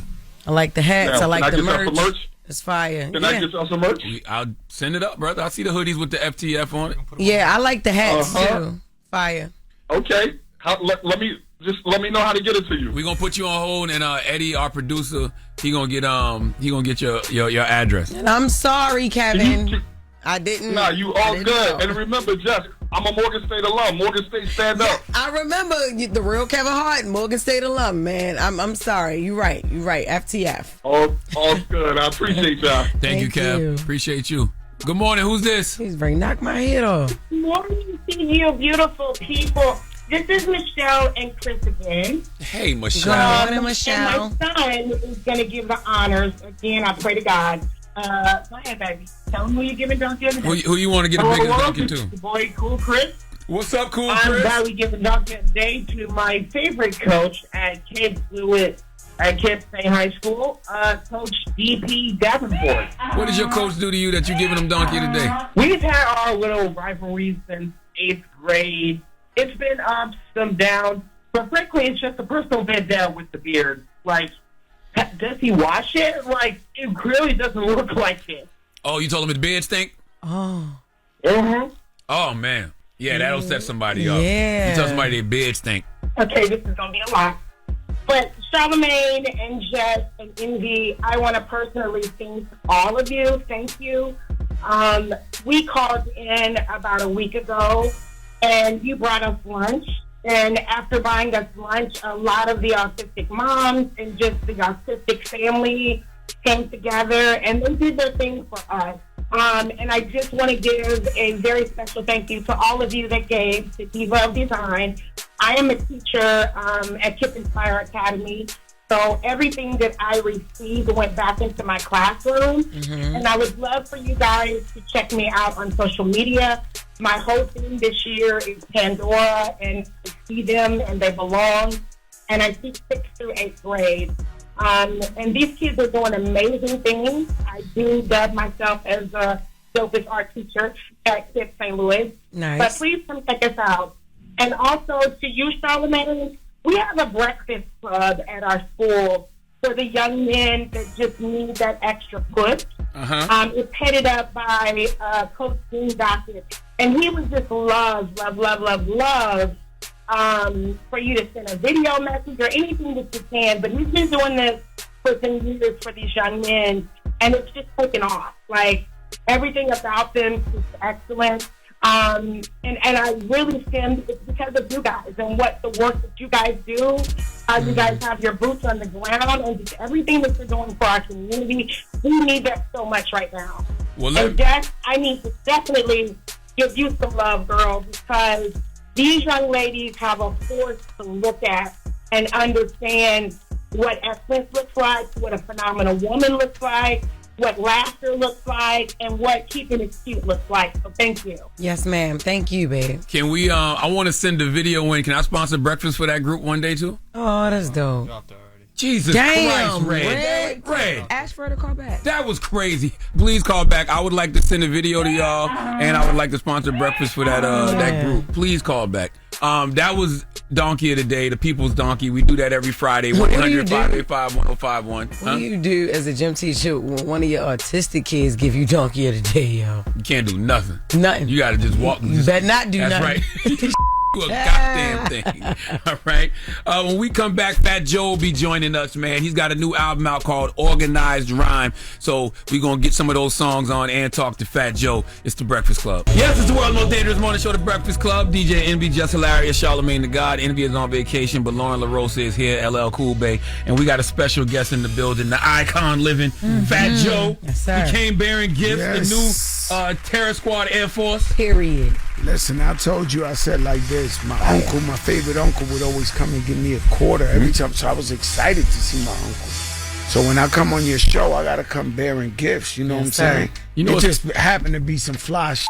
Definitely. No, I was listening to the new album. I forgot what song it was, but you say something, you rapping, and you say something about man. You like, tell them we got the new TS Air Forces coming. And here they go. And here they go. Yeah, this album's so real that it starts with a disclaimer. This is for entertainment use because it's too real. When did people start questioning Fat Joe? What do you think people... Well, coming over here, I realized they created an emoji just for me, the cap. Oh. The cap is like Fat Joe emoji. Just throw the cap at him. I don't think they ever question me. I just think... you know, we come up at a time where we ain't used to talk or take pictures. And then it came a time where, like, yo, Joe, show your personality. So on the podcast, I'm telling all these wild stories. And a normal person just can't relate. Like, they just like, yo, this guy, he can't, but it always come back. Somebody co-signed the story. Yeah, that's true. So Yeah, I don't know if it takes a week, a year, or somebody pops up and says, yo, that really happened. You know what I'm saying? So I don't think they, I think that's like died. It fizzled down because too many people are co-signing the stories. Yeah. I mean, I know it sounds incredible. I know it sounds like too much, but it really happened, and so that's why I always knew the podcast would work, the Joe and Jada, because I knew I'm a talker to the max, and then Jada top 5, so it was just so much authenticity that I was just like, oh no, this gonna go. How did that combination come together? You and Jada. It was a Rock Nation thing. You know, you down with us. I work. Hey, yo, listen, man. You running it up. Yeah. Listen, let me tell you something. I look to the side all the time. I see a little fat kid, little black boy, little Spanish boy walking with their moms, and I be like, yo, that could be Obama, man. That could be Jay-Z. That's who we was. Word up. Begging our mothers for a little Mr. Softy. Ma, please, ice cream. And then we did what we did. So you got to work and get your paper. However you going to get your paper. So I can't be here with people pointing fingers at, yo, you get money with this one, you give it, yo, just give thanks, we getting money. Exactly. I be trying to figure out, I'm like, how Fat Joe be escaping the Rock Nation allegations? I'm down with Rock Nation. I am fully down. Yo, they jump over me and they go to you. But I take a lot of, yo, listen, you got to have thick skin to be Fat Joe. Like you. Yeah. Woo! This is crazy the way they be dissing me.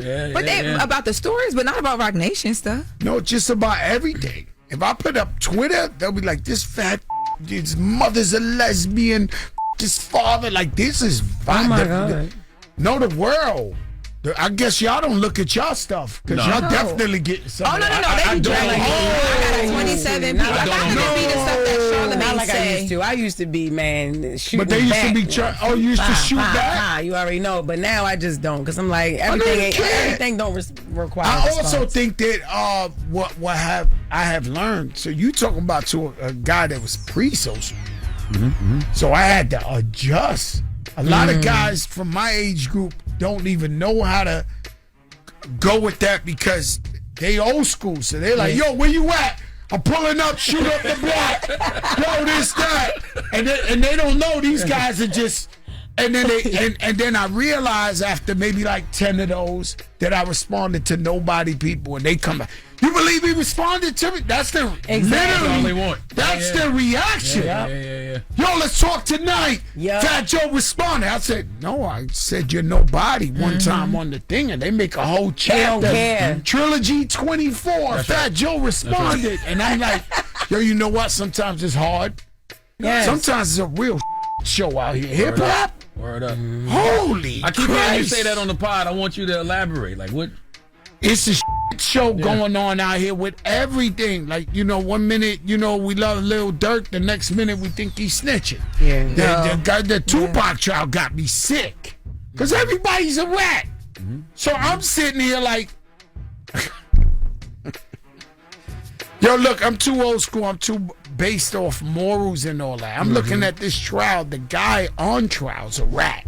He flew to New York with a wire in the feds to get Von Zip. The guy's telling on him. They all OGs. Like, they all like Killer King of all and they getting up there, yeah, well, you told 5 times. Yeah, I did. I'm Big Johnny. I'm Big Will. I can't believe what's going on in all these situations and trials. Was there ever really a code when it comes to snitches? All the way. Like what used to happen to snitches back in the day? Snitches got stitches. And there was a huge code. I know crews that went to jail together 40, 50 deep in the 80s that nobody told. They did their time. They came home, legends of the street. You know what I'm saying? But apparently, I'm really confused. You know, when I go to heaven, because I'm damn sure trying to go to heaven, right? And when I go to heaven, I want to figure out if I did it right. Did I live by the right morals and code? Because I believed in certain morals and codes. And it looks to me like nobody. I'm looking at the gangster. This guy was a gangster. He was a shot caller of all shot callers. The man. It seems like he deliberately got himself locked up to take credit for killing Tupac. I really honestly believe that. So I think he did it. Like I think he's forcing himself in jail for Tupac, and they just, he found a shrine in his house. Yeah. Who's killing somebody and then keeping the articles in a serial killer type? Yeah. Well, he told on everybody. So then where's the code? Where's the guys coming up there telling on him? They're the OGs of all OGs.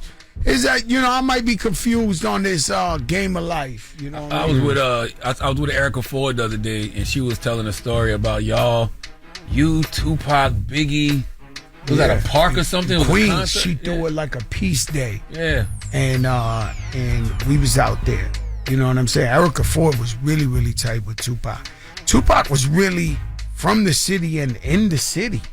Like, I would bump into Tupac beating up guys on 125th, the bootleggers. I seen him fight an African with a sword. The African pulled out the sword, and Tupac took it from him. See, this is the type of stuff I say. I love it when you come. Okay. It's a fact. Come here to the Breakfast Club with me. On 125th, Tupac, one day, he's beating up all the bootleggers, and he's walking through. Mind you, the white man who owned the record labels were the guys bootlegging the music anyway. Really? Yes! They were behind the whole bootleg stuff. Wow. So he's walking with his body, and one African wasn't going for it. He pulled out the sword. Pac still beat him up. Pac beat the out of him. You know how dumb you gotta look to pull out a sword and take it from you and still beat you up? No, you beat him up. Damn. I'm... He did that to an African. He'd be like, "Yo, my brother, I hate to do this to you," or nothing. He just put the beats on it. No, it wasn't his fault. They bootlegging. Yeah, so we were brainwashed to think they're the enemy because they're bootlegging our music. We put energy, we put our life, we put our pain, we put everything into this music, and then somebody's bootlegging it. It doesn't matter. It's just that's what they were selling. Like the Latinos were selling oranges on the highway. The Africans were selling the bootleg tapes. Pac was just doing what we all did, but it was just one day I seen him fight somebody with a sword. You get really personal yourself, though, right? Two plots. Man, that's so real. Crazy. Yeah. I guess first talk about your decision to even kick off the project that way. We've seen you, like, you posted when your mom passed away. We hear you talk about, some of the struggles that you go through with your family, but on the record, it's like you almost needed to vent a little bit. Like, this is the other side of Fat Joe that just needs somebody to hear him real quick. Oh, not just your mom. You lost your mother, your father, yes, your brother, all within like a year and a half, right? Man, that's crazy. So what, I know every rapper says they never told this story, but I really technically ain't tell this story. So, my parents were dying. They were in different rooms. Shout out to the hospital in Coral Springs. They really helped me a lot. But my father was in one room, and my mother was in the other room. Wow. And they were like fragile, and they had, I don't think it was COVID, but it was like pneumonia on steroids, and it was contagious, and you couldn't be around one or the other. You couldn't this, that. Meanwhile, little Joey is sick in the crib. Yeah. They had like some real powerful, and so I'm in there every day with my family. My wife, we all there every single day, but it's just like, and then they just kept having realer and realer conversations with me. They were like, your father's gonna pass away. Well, what could we do? I got sisters. My father's Cuban, so I got like 13 brothers and sisters. So I got one sister that was like, oh no, we putting them on a vet. We'll keep them for 4 years on a machine. I'm like, yo, and I love how she loved my dad, but I was like, I know my dad. I was like, we ain't doing that. Yeah. We not going out like that. Little dad, mi hermana, I love her, and I know how much she loves my dad, but it was like real all this is going on. Like, you know, and I'm going from room to room. I'm not telling my mother that my father's in the hospital because my mother was like real fragile, but she lasted more than him. He passed. Oh, so they didn't know. She didn't know that he was. No, he kept asking for her. I was going to say my where father's he was whole life was little Joey, and my mom's. So you know, I don't care what state he was in. He kept going, Ruby, Joey. She's in the other room. I couldn't tell her because I swear to God, I don't know if you've seen somebody. And shout out to all the health professionals because I know y'all deal with this every day. But she was on a thread. Like I never, you know, my mom's cancer survivor. Yeah. She tough. She's ready for what? Ready for war. I've had literally beefs, physical beefs. That my mom's was like, all right, we going to war. What's up? My mom from the project. Yeah. Like she was like weak. Like, so I'd never seen her like that. So she was like, you know, I love you. You know, you take care of Joey. And I was just like, oh my God. Yeah. So, you know what I'm saying? I had her live with me. When she came out the hospital, she was with me for like 6 months. I bought her a new house. Got her the flowers, everything she liked. She liked purple flowers. So I got all the perfect flowers, the fly crib, and then she passed away too. So it was like every week was like a funeral for me. And I'm not gonna lie to you, to everybody out there, you know, the one fear I always had, because they've tried everything on me. Like, I mean, you could say I cap, whatever the case may be. They literally try to kill me on this earth maybe 100 times, shooting at me every day like it was for free. Yo, let's just shoot him. I read the book a whole No, lot. let's just shoot him some more. Like, hey, let's go. The guys at free lunch, let's shoot him some more. Hey, let's cut him. You know what I'm saying? So, no. The trauma I've dealt with is out of this universe. And that's what you hear on that two plots. And so what happens is, you know, my mom's passed away. I always thought that was going to be the thing to make me snap. Like the people you see on the street talking to themselves. Yeah. Like for years I would look at them and I always knew, damn, if my mom's died, I'm going to be like them. I always knew it. I always looked at them and said, yo, I might be with one of them because I don't know what. And then thank God he gave me the strength that when she passed and my father passed and my brother passed, my brother died on Thanksgiving. Come on. I didn't know that till the hour. Like, I knew he had passed, but I didn't realize it was on Thanksgiving Day. Thanksgiving, we had the biggest spread. Everybody's in the house. They call me panicking. Yo, your brother died. I got to go over there and wait till the coroner come. You know, they take hours and hours and hours and hours and hours. So you there with the dead body and you there. It's sad. I had to call my nephew. Shout out Junito. You know what I'm saying? I had to, big boy stuff. And so that's why you see me when I celebrate at a party. You see I'm smiling, I'm drunk, I'm having the time of my life because when you almost like the guy. This is where Fat Joe gets dramatic at, and they say he throws salsa on it. But I almost felt like the guy with no legs in Forrest Gump that was up on top of the boat. Come on, and it's raining and Captain Dan like, come on, like. That's how last year felt to me, with all the stuff that was coming at me and everything. They was trying to, knock me off the block. So it was like, thank God I'm still sane. So when I throw a birthday party, I'm going to do it to the max. We gonna have a good time. Dance in one place, it ain't enough space. Dancing in one place. Shout out to LA Love. I got that from DJ LA Love. I went to the Queen of Harlem's birthday party. It was ram-packed. And my brother, LA Lover, he was one of my first DJs, and he was like, it ain't no space, just dance in place. It ain't no space, just dance. And I was like, yo, that's so dope. Yeah. So at the end of the song, shout out to Steve Mackey. Oh my God, you hear that boy sound like James Ingram? Yep, he can sing. He sound like James Ingram. Sing his ass off. No, this is out of control. I thought it was a sample at first. No, what happened was I wanted Michael McDonald. So I reached out to him, and Michael McDonald, probably the coolest white boy ever sung in history. So I heard it like that. And so I reached out to his people. They was like, yo, he's on tour, till like October with the Doobie Brothers. So I called Steve, because, Steve teach the singers. Yeah. So I said, yo, Steve, let me ask you something. I said, you know how to do, doing Michael McDonald. He's like, oh, he started doing. I said, oh no, I'm gonna send you this joint. And he got busy on that joint. But you know, dancing place. Running out of space. Just dancing place. Yo, man, make sure you get the album, okay? Organized Rhyme. When the Air Force gonna be out? September 2nd. September 2nd. So I've been given a lot of fake dates with the, I'm Wow, old school. Somebody hit my DM, I repost the joint. Like, yo, the sneaker, yeah. And they're saying all kind of dates. That's not the date. The date is September 2nd. Okay. It drops. And, we sold out last time like 25,000 pairs in 10 minutes globally. Hopefully we have the same experience. Right. Shout out my brother Inglewood Muggs. I call this the Inglewood family. Hey. Oh, they're going to love those. Lit. You know what I'm Joe, thank you for coming, brother. Thank you, bro. It's the Breakfast Club. Yep, it's the world's most dangerous morning show, the Breakfast Club. DJ Envy, Jess Hilarious, Charlamagne the God. Envy's on vacation, but Loren LoRosa is here, and it's time for Pastor Arce. Go. DJ, cause that's my DJ. Say go DJ, cause that's my DJ.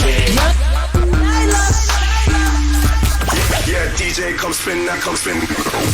Big Nyla, NYLA. What we got for the day, man? I know you had a big show last night in Atlanta. Oh my God, yes, it was amazing. So many people came out, like all of the city, from executives to other artists that popped up. Shout out to obviously Lake, Drama Cannon, all of Gen Now. Shout out to Barry Hefner, Zeke, Deontay Hitchcock. It was really like a cool family reunion in Atlanta. And yeah, my boys killed it. We got it on Breakfast Club live stream. If you guys missed it, just check it out on the Twitch. But it was a movie, Char. I wish you could have been there. I wish all you guys could have been there. I'm so excited for you, Nyla. Hell yeah. I was telling Fat Joe earlier that, all the new dope rappers he's looking for, they're on your upcoming album. Yeah, they are, man. Tell Fat Joe to stop playing, stop sleeping. Like, I really want to tap in with him, actually. And I would love to play him the project personally. So hopefully I can make that happen. But he needs to hear these guys because he would be a fan. And 2 of them are from New York City. So it's only right that he, taps into that too. That's right. What we got today, though? All right. I wanted to start with a record from the Games Project. He dropped last week. And he got this joint with Lil Wayne that I thought was tough. It's called Steppers. Like a crip walk. Yeah, that woke me up. Okay. Salute to the game. The game got a dope ass project too, by the way. Yeah, no, the game is nice. He always been nice, but I like the whole project. But this one in particular, I thought was cool because past Prime Wayne be a hit or miss, but I felt like this was a hit, so I had to highlight it. Okay, you said this the game? Yeah, it's off the game album. Oh, right. Yeah, that's fire. Okay, cool. Next, I'm going to get into Rhapsody's project, which is also fire, and it dropped last Friday. But after listening to it, I'm really gravitating towards this record called Black Love. Charlamagne don't make no jokes. Featuring Nyla. Halfway house is my heart to tell, still in 94, what it do to us. I love you a little differently. Yeah, I love her. I'm going to tell you something about Rhapsody. Like, this new album is the evolution of Rhapsody as an artist. Like you can tell, and we talked about it when she was up here, she shed a lot between Please Don't Cry and this new album, and it really reflects in the music. And I think just like overall packaging, aesthetically, like absolutely. I really don't got no notes. I've been loving it, so salute to rap. And Malice had a really dope verse on there too. He did. Big cousin, period. All right, next I'm gonna keep it with the women spitters. Amaretta the Great got a new joint called Widow. Oh, she back. Yeah. They be like, shawty, where you been?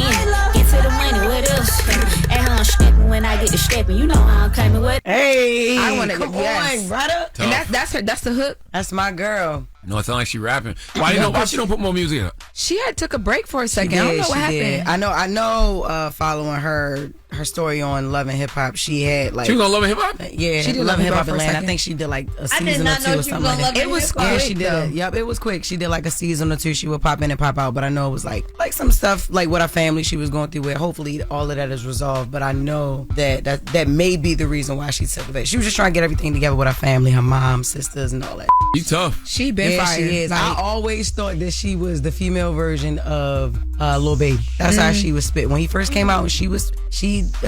Be honest with you. What's good? What? I'm already way nicer than Lil Baby. Oh, I was I'm talking about rap. I thought you was getting it because I thought it was about to be. She Amaretta way nicer than and being consistent. Right, just straight off the Instagram, setting the phone up. Amaretta go in. I love baby her. Dope, but Amaretta and can she's so rap, beautiful. rap. Yeah, well, maybe I meant like the consistency because remember he kept dropping. She used to drop freestyles like that, put out that music like that. I love her. I'm happy she's back. She was the only one that was like keeping up with him, like his consistency at that time when he kept dropping like that. And she got Ish to Say. Love her. So yeah. Yeah. All right. So let's get into. We're gonna keep it with the females, but this next one is an R&B artist from, I believe she's from Long Island. No, Staten Island. And this record's called Head of My Class. She just dropped her project too last Friday. Whether we talking about my ass or her legs, either way I'm dragging it. They think I'm aggressive, I'ma call it passionate.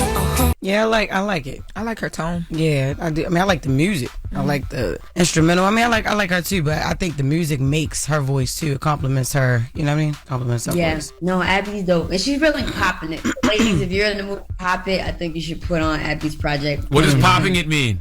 Tell Uncle what popping it means. Popping it, like talking that talk, gassing yourself up. Got you. What was that sample? Was that Victoria Monet? Put it on mama. Yeah, it's like the horns. I don't believe no girl when they talk about popping it unless they put a picture up with no filter. Oh. I don't get it. What? Why you gotta be all that though? Because you're not really popping it if you need a filter. Charlamagne. How do I use a filter? Baby, it be the powder and all the skin stuff. I don't do Lotion you put on every 5 I put minutes. lotion on. Well, I don't know why y'all took so offense, because if y'all was really popping it, you wouldn't care. It's something. No, because some of the, I can post a picture no filter.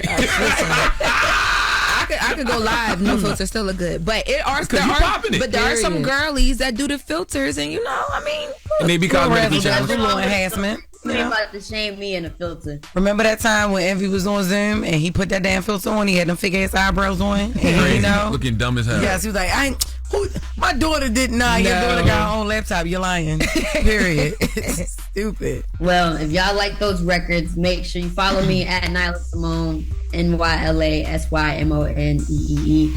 And make sure you guys tap into the certified playlist. Just click the link in bio. Scroll all the way down. You'll see it say certified playlist. Just all the songs that you just heard are there, plus all the other new joints that dropped today. And salute to Suave, man. I see Suave. He put out the verse that I wrote for him for R2D2. Bro, and that wasn't my best work. You know what I'm saying? I only wrote 8 bars though. He wrote the other 8 bars, but that was one of those times where he did such a good job on the hook that I let him write his own verse, and I really should have took more control of that verse. Please relax. But I see that he put it out this morning because he popping it. Baby, stick to the books and positive notes. We don't believe you. You need more people. Yeah, you know what? You learn fast. And I do. All right, when we come back, it's the People's Choice Mix. I don't know why, because Envy's not even here. On a Friday. Yeah, we throw it back on a Friday. Yes. We don't even know what the hell Envy. Baby, this is so crazy. Envy not even here. All right. But it's the Breakfast Club. Yes, it's the world's most dangerous morning show, the Breakfast Club. DJ Envy, Jess Hilarious, Charlamagne the God, LL Cool Bay, Loren LoRosa is here as well. Envy's been on vacation all week. Jess, she had to go run out to catch a flight. You can catch her at the Helium Comedy Club in Indianapolis, Indiana all weekend. She's got shows today, the 28th, right? Yeah, she got shows today and tomorrow. So she's got shows tonight at 7 and 9:15, and then tomorrow at 7 and 9:15. So go check her out, Indianapolis. Helium Comedy Club. Jess Hilarious will be there all weekend. What you got going on, Loren? I know it's your mom's B-Day. It is my mom's birthday, so we are going to, I'm not going to say we're going, but we're going to spend the weekend together. She actually wanted to go see a comedy show, so we're going to do that. We're going to go have some dinner. I'm just going to spend some time this weekend. I'm also, happy birthday to my cousin Arce. It's her birthday as well, so I'm headed to DC tonight to hang out with my cousins. And then, we're just going to be turning up all weekend. Okay. But also, this weekend, we are dropping our interview on the latest with Loren LoRosa, the podcast. It should be live literally right now as you're listening to this. Part 1 of my interview with Donnell Jones. It's one of the first few interviews he's done since that Versus. I did, and I asked him, did he see our critique on the Versus? He did not, but he did see some of the other stuff. So we talked about it, and the waist trainer and or not that they said he had waist on. Trainer. They said he had on like some body structure and stuff under his white shirt. Oh, I ain't know about see that. All that? No. We got into that and just how people thought he sounded, and he was honest about you have some good days, you have some bad days. Damn. So check out the latest with Loren LoRosa, the podcast this weekend, y'all. On the Black Effect iHeartRadio Podcast Network, available everywhere you listen to podcasts. And I want to remind everybody that my 6th annual Mental Wealth Expo is happening 10/10. Okay, that's October 10th at the Joel and Diane Bloom Wellness and Event Center in Newark, New Jersey. Salute to my good sister Debbie Brown. She's curating all the programming this year. And this year we are focused on nothing but solutions. Okay, we're focused on nothing but pathways to healing. So if you want to be there, you know it's a free event. Just go to mentalwealthexpo.com and RSVP to be there. And we'll see you on World Mental Health Day, October 10th at the Joel and Diane Bloom Wellness and Event Center in Newark, New Jersey. Now, the positive note is simply this, man. Sometimes kindness is simply letting people enjoy what makes them happy without correcting, judging, or making them feel silly for it. That's something that I'm constantly working on. Okay, it's new to me as well, but it's something that I've learned and I want to share because I'm working on it in real time. You don't have to understand someone's joy to respect it. Let people be themselves. Okay, the most underrated act of kindness is letting people be. Let them mispronounce a word, which I do quite often. Let them talk too much about a show they love, what Jess Hilarious does quite often, or let them get excited about something you don't understand. Okay, which is Loren LoRosa's life. I don't understand it, but she's excited about it, so I'm just letting her be. Okay, you do not let me be, baby. That is one thing you don't let me is be. Everyone be. has something that lights them up. Okay, everybody has something that lights them up. Let them shine, even if it's not your thing. Y'all have a great weekend. We'll see you on Monday. Yes, sir. It's the world's most dangerous morning show, The Breakfast Club. Breakfast Club, bitches. Y'all finished or y'all done? Woke up. Wake you up. Wake that ass up. Program your alarm to Power 105.1 on iHeartRadio.